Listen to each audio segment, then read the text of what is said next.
Excuse me. Welcome back. 8th grade art.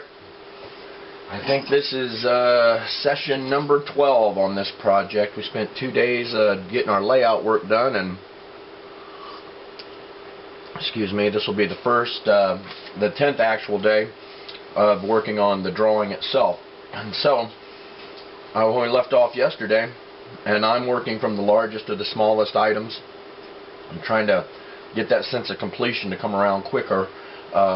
So I left off with the green and the purple mountains yesterday, and then I transitioned over into these blue areas. It looks like I've got one place left of that to do. When I'm finished with that, I think I might just go ahead and use the gray and the clouds here.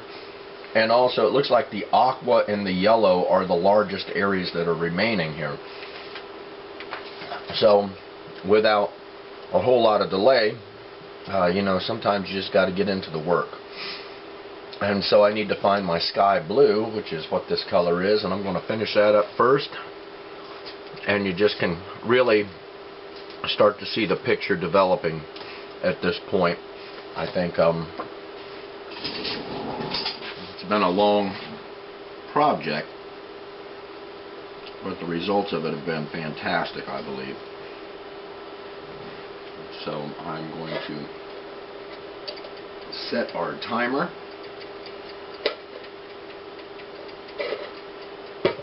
And we're just going to keep on working today. Try to keep the disruptions to a minimum. The production to the maximum.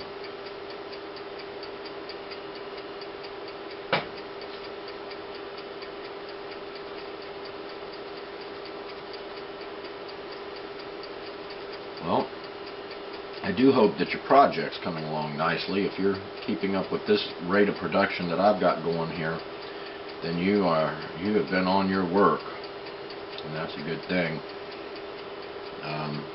Especially if you're trying to be honest with yourself about the work you do on you know, online or e-classes, e-learning.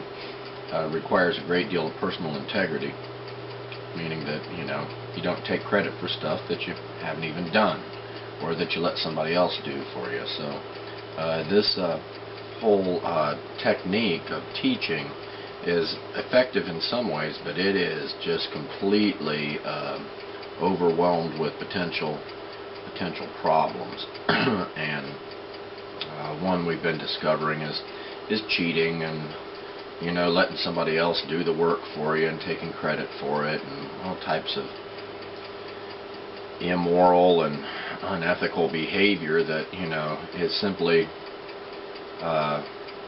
you know, you can't really have much to, there's no way to counteract a lot of that in this type of learning environment. In a physical classroom, you would have a little bit more control over those types of things.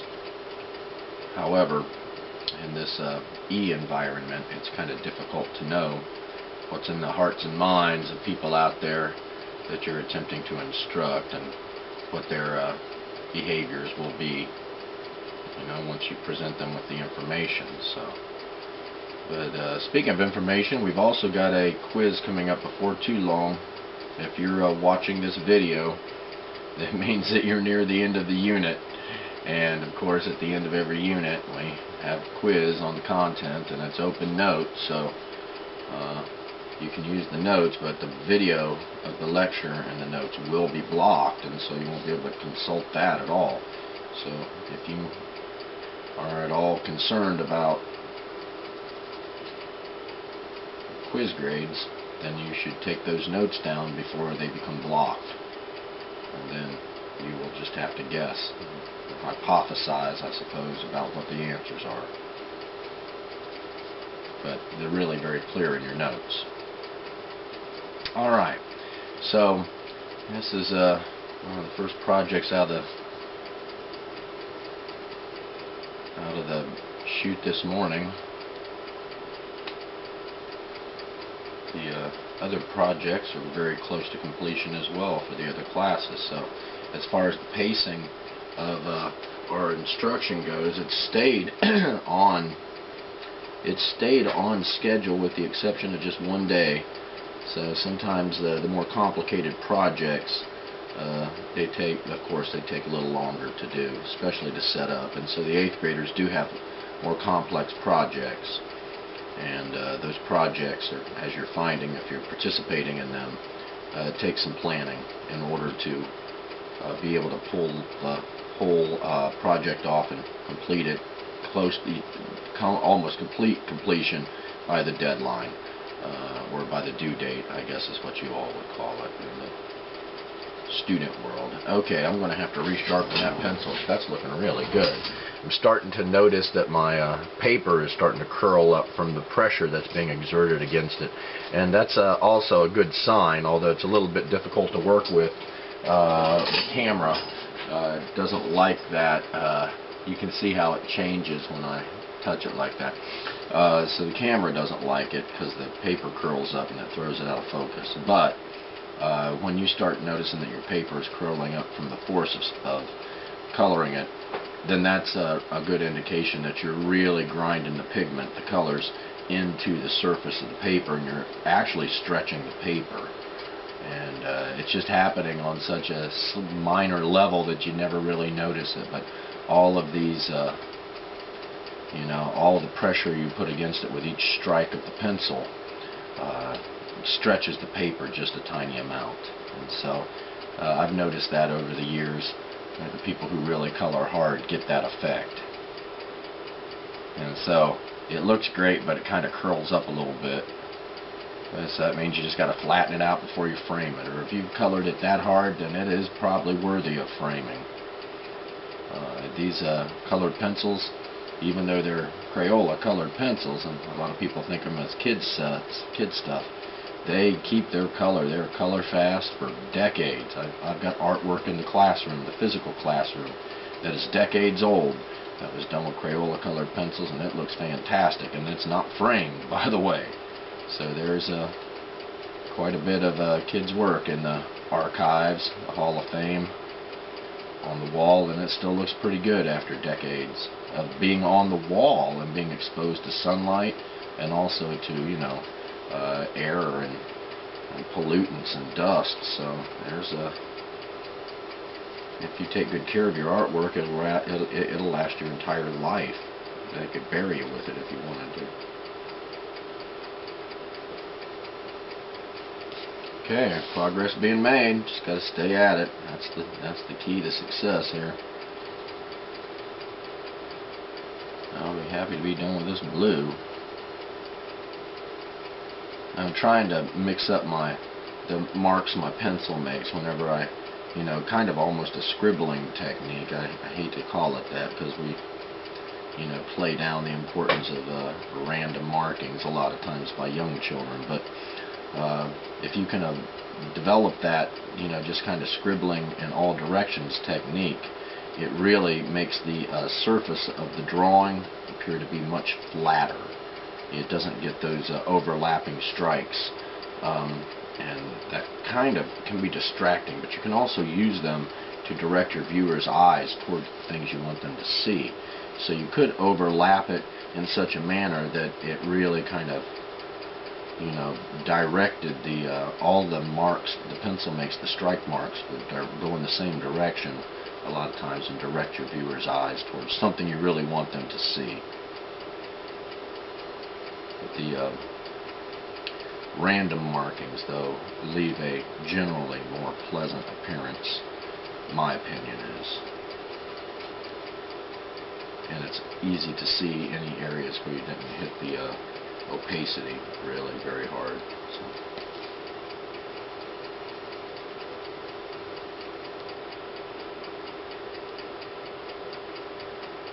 Okay, very good. Tremendous progress here. Alright, it's probably time to move on to gray, I'd say.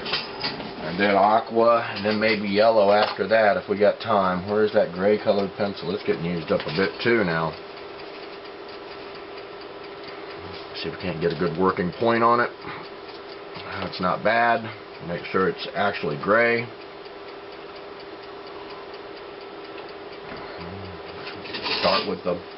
Maybe we'll start with this little cloud over here.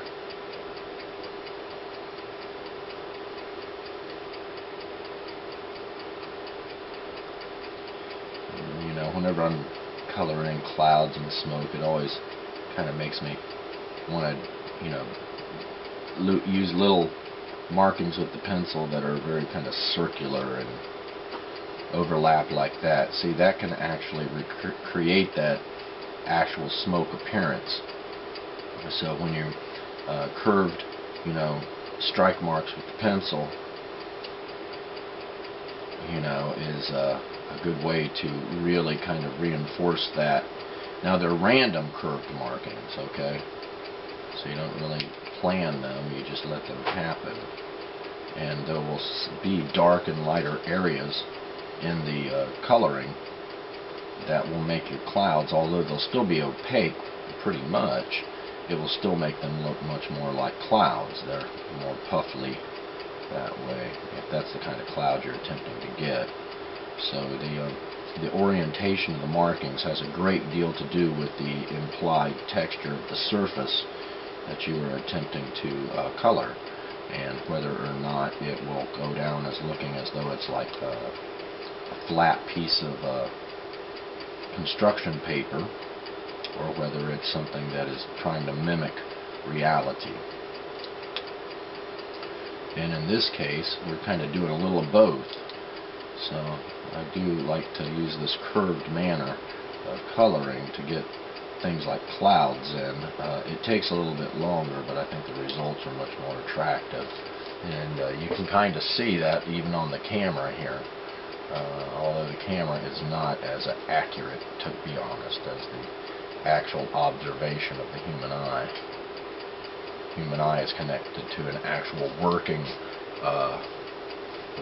brain that can control it and ask it questions and put it to work properly. A camera is just like a dumb animal. It just looks, but it doesn't see. How's that sound?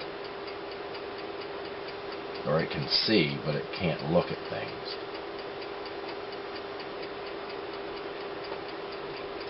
Okay, so I'm going to leave that. I think it's pretty good. Move on to the next cloud. A little larger there.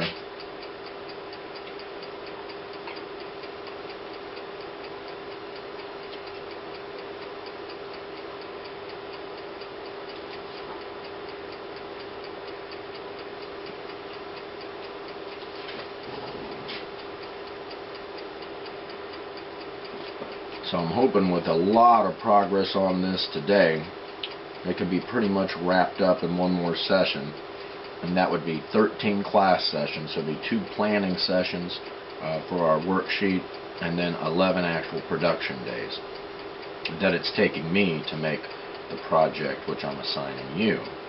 And you've watched me pretty much step by step if you've been tuning into these videos. And if you can sometimes you may have to, if you're drawing the same content that I'm drawing, which is simple yet effective, then you are doing a great job and keeping up really, really well with this project. But 10 days or 11 days of actual production time, and that's a lot for a middle school project, but you just have to, it's only about 38 minutes at a time, so I don't think that's, really too much for an 8th grader.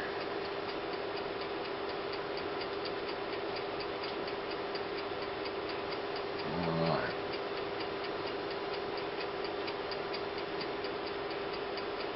And this is a good time to review just, constant rolling that pencil around in your fingers when you're coloring with it, and it keeps that little pointy tip on it that, that corner shows up that when you need it to really make a bold mark or accuracy, it's there for you. And it also extends the coloring life of the colored pencil as well. So, and where these lines overlap each other and these curved strike marks all touch each other, see, it makes this look much more like a cloud.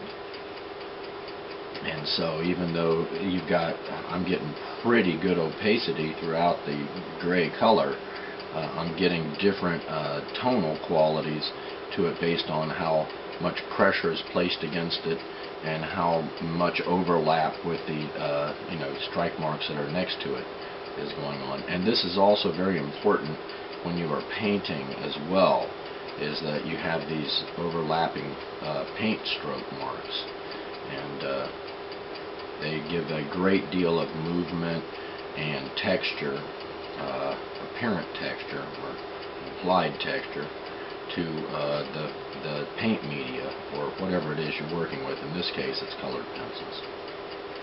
But I'm hoping everybody's hands are getting tough. I know mine are, and I've had some cramps in them, but it doesn't keep me from doing yard work too. So you got to keep on keeping on with your artwork and then your other life that we have going on during this time.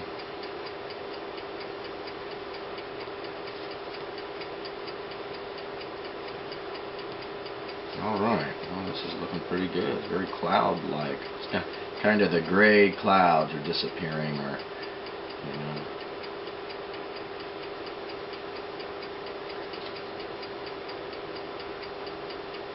And when you can get those colors right up next to that next color, like on the mountain, man, it makes that edge pop out.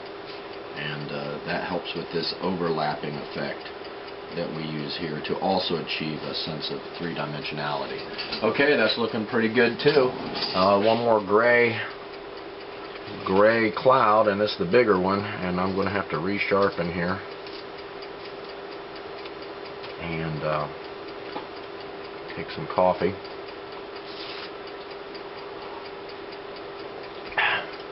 So moving on. I got tape up here holding my whole project down. I'm going to have to peel that back a little bit so I can color on it. And then gently put it back down again. You got to be really careful about tearing up the corners of your artwork when you're trying to do these things. And plus, I'm trying to make an instructional video at the same time, and so my artwork is not just a project artwork, it's also an instructional tool as well. So I'm going to start on that corner just so I can get it worked out and tape it back down again and move on. Keep my project stuck down to the drawing table here like it should be. That's going to be alright. Stick now. There we go. Alright. And I've noticed that as the day goes on, or as the period of session goes on, is that my coloring gets a little bit faster. And it seems like at first you're tentative, and then once you get into the groove, the flow state, everything kind of starts working again for you.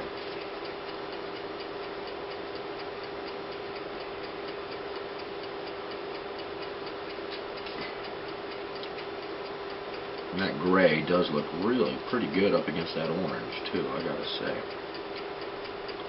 I like that gray.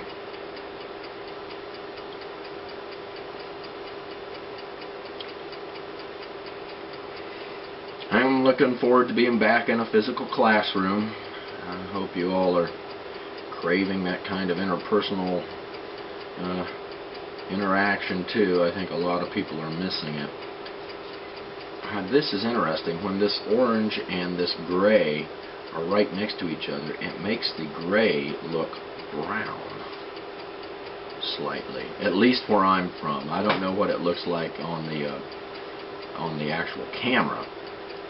However, it gets that kind of brownish tint.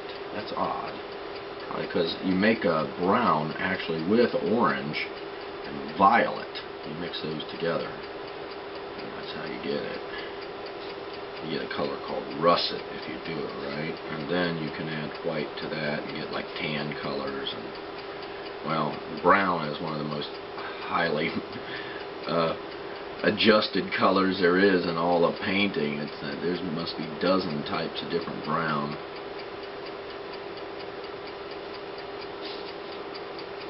Based on the stuff that's in them. Okay. This is coming along. So I'm looking forward to getting this part done, getting onto the house next there. And then after that, the yellow part of the car. And that should really start bringing this project to conclusion here. Once we get to coloring the tires in black and stuff, that's going to be a treat. So we got to kind of come up with some ideas for the, if the car is yellow, that kind of keeps us from doing our trim work in yellow. So the trim work will probably have to, I guess, be in gray, but if it's in gray, then all the metal work, that we've got in behind our tires that we spent so much time working on will kind of be obscured by grayness as well. So it's going to be kind of a tricky coloring scheme there for the car. And once again, we'll try to take on the easy stuff first. I always do, and it seems to work for me. Okay, I'm going to have to resharpen this poor gray pencil. It's giving everything it's got right now. It's about to run out. Okay, now maybe I'll get one more portion of the cloud done with what I've got here.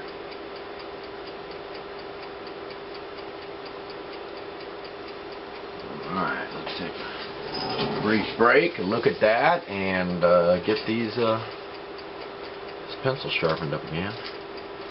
I hate to spend my time sharpening pencils. Used to have an electric pencil sharpener, but it would overheat constantly when the kids would just be jamming a pencil into it and just grinding away at it until the poor sharpener just burned up. It would overheat and just stop working, and then nobody could sharpen pencils. So that's when and then when we had a rotary pencil sharpener, what you all would just think of as a regular pencil sharpener in a classroom, one with a crank on it and the rotary blades, people would just grind away at that thing, and it was so loud, and it would just, and I went through so many pencil sharpeners because colored pencils just they destroy a pencil sharpener, it turns out. It must be all the waxy stuff that's in them. So I ended up with a closet full of old pencil sharpeners and the pieces parts I was, rebuilding from. And then finally it dawned on me I could stop all that just by giving everybody their own pencil sharpener in a cup. And well, that has its problems too, but not as much as others. So we abandoned an old school pencil sharpener years ago for individualized pencil sharpening. Okay, this is starting to get starting to look like a cloud here with all these overlapping curved pencil markings, kind of random curvy marks, and that's helping it to kind of look much more like a cloud, if you ask me. So it adds that kind of texture to it. Alright, great. Okay, coming into the station here with this last few areas, small areas.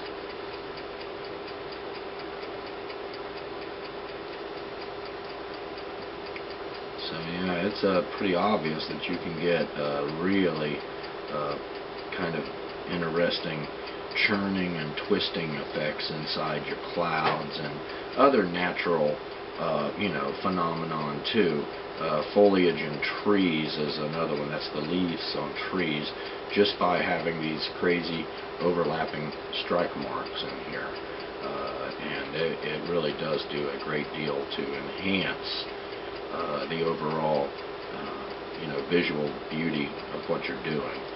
So all of these things, though, are not stuff you can really teach people. It's you can give them advice on it, but it's acquired through practice and trial and error and years of experience, and that's how a lot of people, that's the only way some people learn stuff, is like that. So, and that's a tough way to learn stuff, but trial and error, that is. But it's very powerful learning. You usually don't unlearn it. Okay, and let's get that last some curving marks in there. Fantastic. Go through and dress up areas with continuous curved marks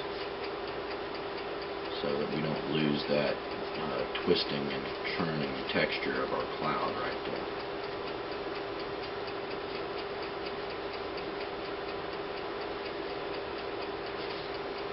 Alright, that looks fantastic. All of that looks fantastic. It's very almost three-dimensional there. Let's hold this down up here with an eraser and see what happens. That looks great. Okay, well that means we're going on to the aqua here next. That seems to be one of the larger parts of this aqua green that's in the house. Our homeowner there behind that's got this fine automobile. I'm looking for the aqua green. There it is. There it is. I used it in a 6th grade project too as the background. And so it's in a little bit of short supply right now. Alright, let's see. It's everywhere but the trim work. So that would be everywhere but the trim work.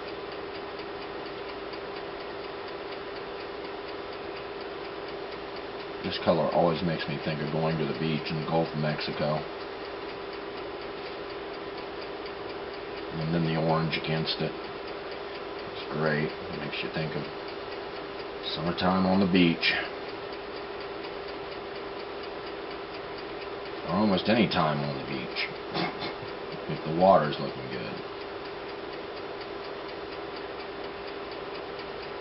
A lot of people in school are wearing sweatshirts sometimes, t-shirts that says Destin and Fort Walton Beach. That's in the area where my wife and I vacation at a lot of times. Down in the Florida Panhandle. Gulf of Mexico is just really, the water is just really attractive.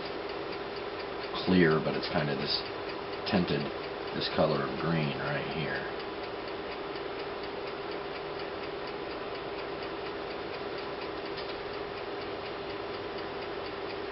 Alright, so this is, we're dialing this project in.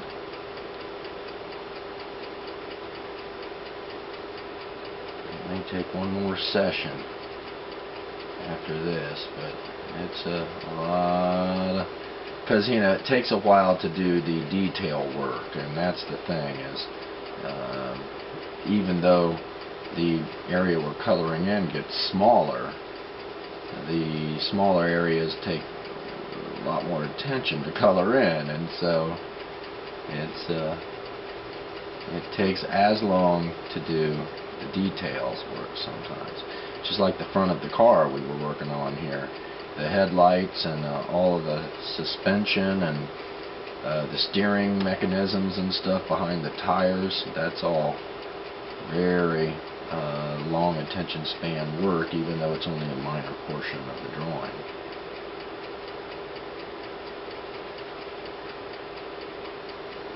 Okay, so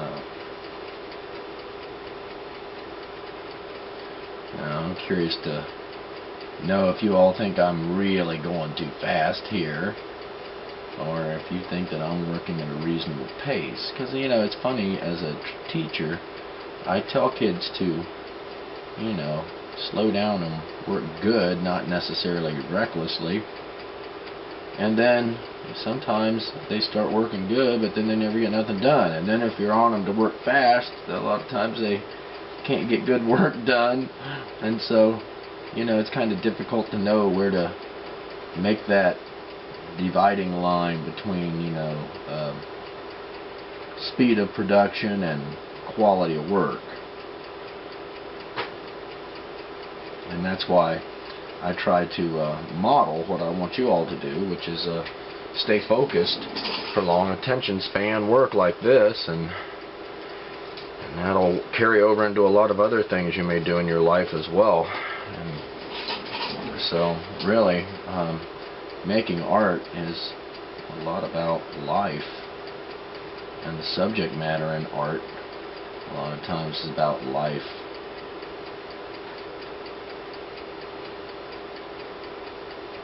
People's desire to want to be happy and have peace in their world is a common theme.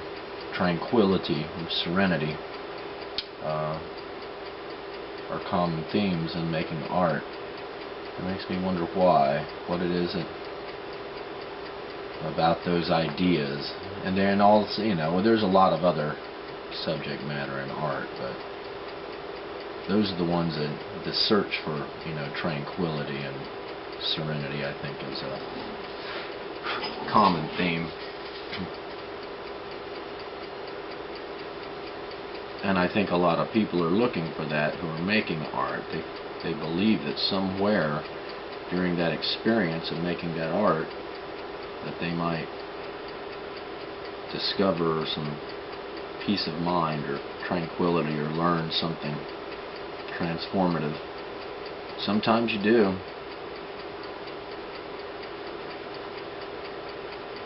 Other times you just get tired, visually tired.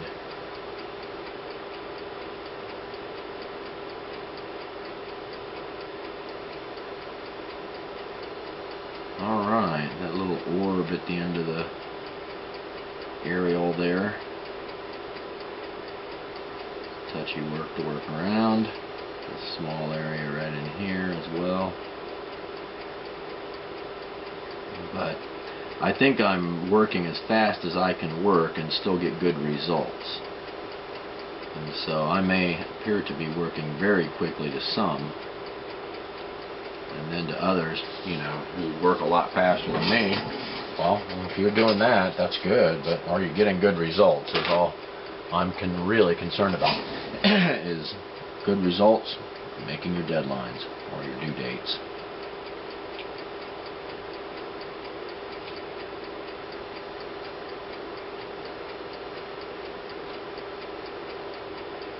And see, all of these objects that we put there, one in front of the other, like this flag, really enhances our sense of three-dimensionality. So it gives you that view that, you know, there's one object is obstructing the view of another object, and the object behind that is obstructing your view of yet another object, and that really gives a great effect of spatial three-dimensionality to things, or it adds that sense to it, so that when people see it, they're able to comprehend it, even though it may not be precisely realistic looking. It's not like supernaturalism or super representationalism. It's simply implied representationalism. Okay. But my paper is really starting to curl up here a bit. Okay, I'm going to have to, I don't think I have to resharpen right away. I think I can get this to work here for a little bit longer.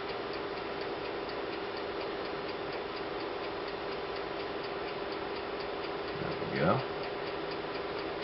Excellent.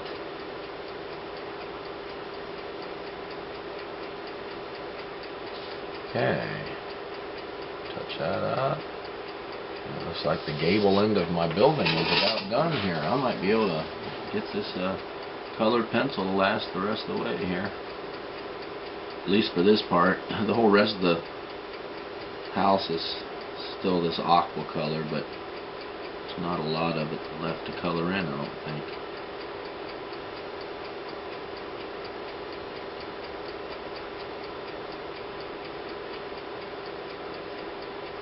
Alright.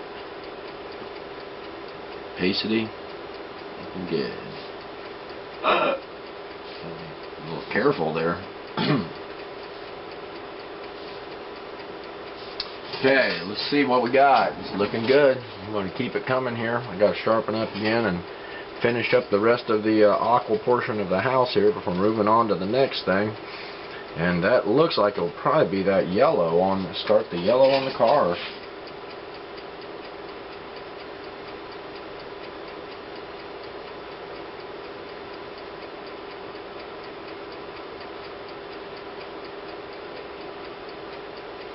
In seaside towns or towns with beaches, a lot of times you see the houses, some of the businesses have these kind of crazy color schemes like this. Oop, there we go. Well, it says that's the end of our session, so that means we're probably going to have to go to one more session to get it done, and then anything after that is going to have to be taken care of, I suppose, on your own time. And we got to get it graded here. but it's for my situation here, it's getting almost to the finish line there. And the detail work can take a while, but the overall large areas, we're getting those blocked in pretty quickly here, and I'm pretty satisfied with it. So I'm just going to keep on coloring for another minute here. Look at my work. I think there's a little bit of the aqua right there above that window, turns out. And I'm going to use probably a black colored pencil to strike that line in that I'm currently coloring just below. Okay, that looks pretty good. Getting it all kind of set up for my next session there to get going immediately. And then I'm going to put this information in here so it looks like we can see through this window a bit.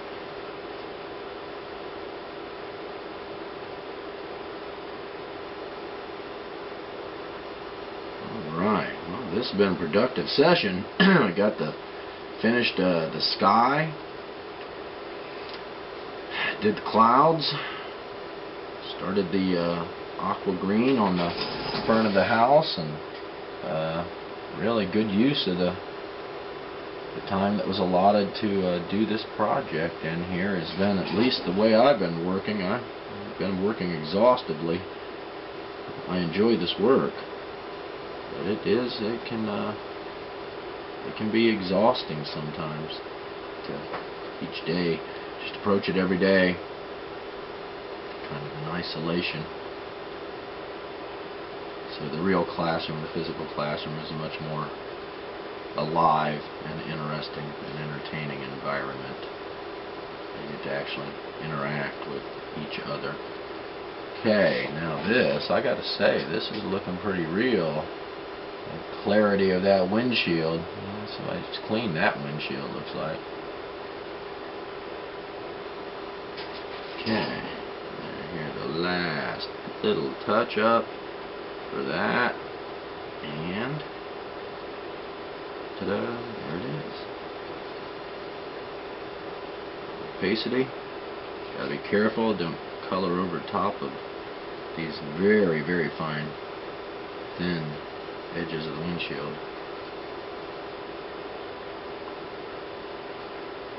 Okay, let's see what we got here. Well, I gotta say, it's starting to, if you ask me, it's starting to look like a drawing. It's starting to look like the drawing that we planned, or I planned at least, and I hope yours is coming along as well. It looks like we'll have to have one more session to get this thing almost all the way done. So, thanks for your attention, and I will talk to you next time. Bye.